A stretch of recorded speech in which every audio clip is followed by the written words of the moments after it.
Okay, so let's start with a little mental quiz. Picture this. You're in one of the most meticulously clean, just gorgeous cities on Earth. Gleaming skyscrapers, streets you could eat off of. I'm picturing Tokyo. You are 100% picturing Tokyo.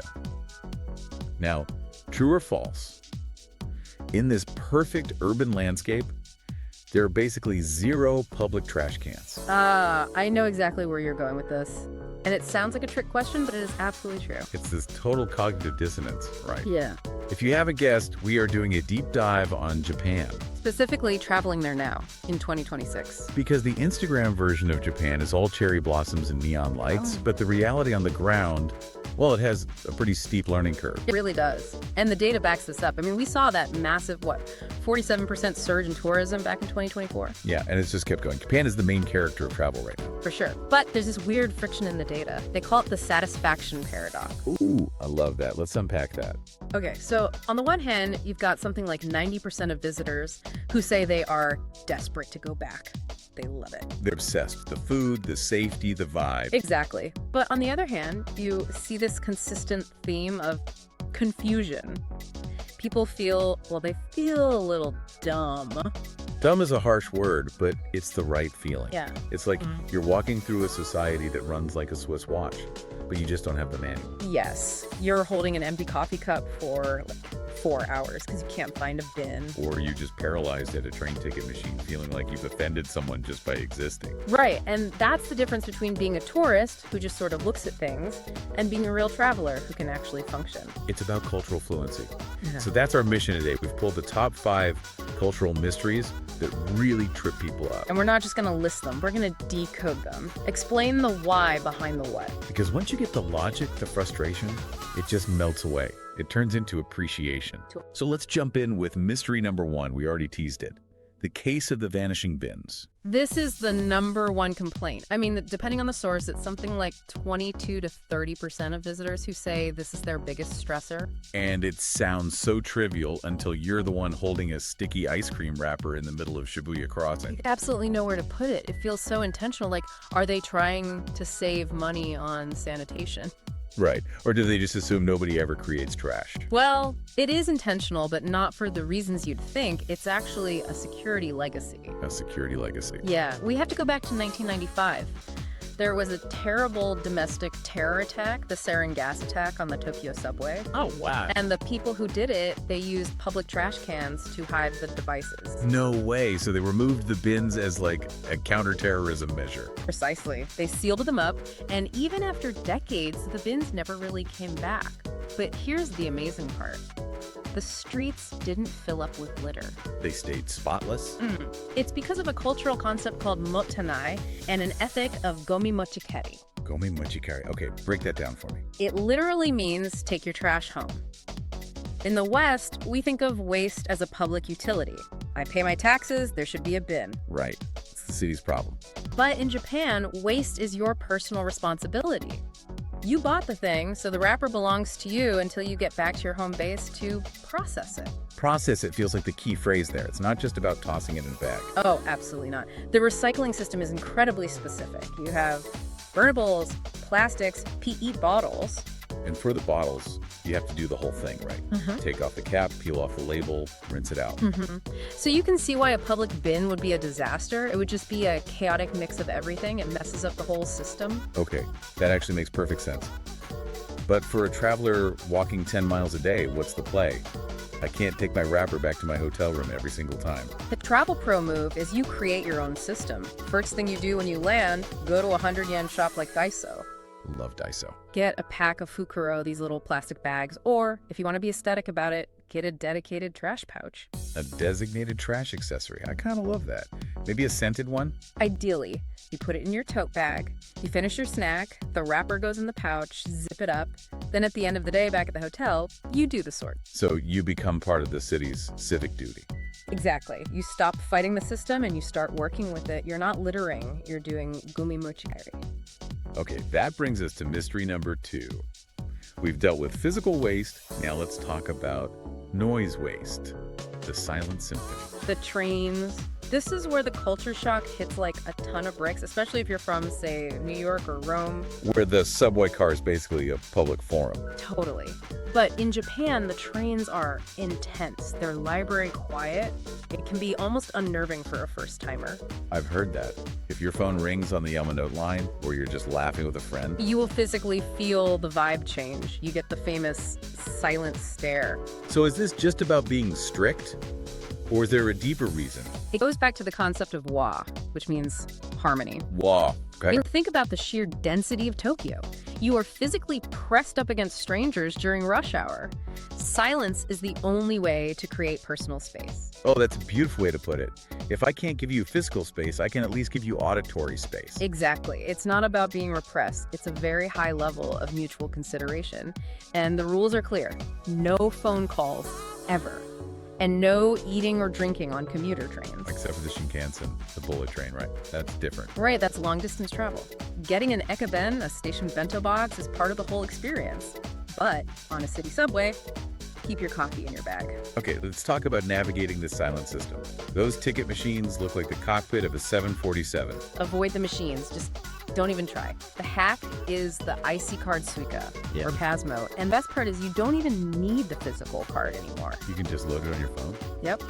If you have a recent iPhone or Android, you just go to your wallet app, add a transit card, search for Suica, and load it with like $10. Done. That's so seamless. You don't even have to unlock your phone at the gate. You just tap the top of your phone on the reader and walk through. Okay, but before we move on, I want to flag something really important for our female listeners. There's a safety feature built into the system that is super empowering. Yes. The women-only cars. It's so important to know about these. Historically, groping on crowded trains or chikan has been a real problem. So during the morning rush hour, Usually from about 7 to 9:30 a.m., certain cars are designated as women-only. how do you spot them in the chaos of rush hour? Look down at the platform. You'll see big pink signs or decals on the floor, usually for the first or last car. The vibe inside is just calmer. It can be a total sanctuary for a solo female traveler. That is so good to know. It takes a really stressful situation and makes it manageable. It does. It's another one of those rules designed to maintain harmony in a super dense environment. Which brings us to mystery number 3. This is a big one. Lost in translation. Yeah, the stats on this are pretty stark. Over 50% of tourists say language is a major challenge. But it's not just about not being able to read signs. It's the human interaction part. I have heard this exact story so many times. You go into a shop, you ask a simple question in English, and the staff member just freezes. Or look away, and the tourist walks out thinking, wow, that person was so rude. Yes, they just ignored me. We have to rewrite that story. It is almost never rudeness. It is pure terror. Terror of what? Terror of failing you. The English education in Japan for a long time was all about grammar and reading for exams, not conversation. So that person probably knows the words, but they're terrified of messing up the grammar or sounding stupid. So in a culture where saving face is so important, making a mistake in front of a foreign guest is like the ultimate nightmare. The ultimate nightmare. They aren't ignoring you. They're having a full-blown panic spiral. Sometimes they'll even cross their arms into an X shape. To a Westerner, that looks so aggressive, like go away. But it just means no, or I can't, or impossible. It's a nonverbal shortcut. So how do we bridge that gap? Well, technology is your baseline. You absolutely need Google Lens on your phone for menus. But for talking, I actually find apps like DeepL are a bit more nuanced for Japanese than Google Translate. Good tip. But you can't just shove a phone in someone's face. No, you have to humanize it. You have to lower the stakes of the interaction. And it starts with one word. Sumimasen. Sumimasen. It is the Swiss Army knife of Japanese. It means, excuse me, I'm sorry, and thank you for your trouble, all rolled into one. Before you ask anything, you just lead with a quiet sumimasen. It's like signaling, I know I'm an interruption, but I come in peace. Perfectly put. And then when you order, instead of just pointing, you can try koreo kudasai, this one please. Or even better, ask asusume wa. What's that one? What do you recommend? Oh, I love that. It gives them the power. It totally changes the dynamic, and when you leave, a simple arigatou gozaimasu. You don't have to be fluent, you just have to show you're trying. It shifts you from being a demanding customer to being a respectful guest. And you will literally see their shoulders relax. Okay, mystery number 4. Yeah. This is one all over TikTok right now. The Walking Dead effect.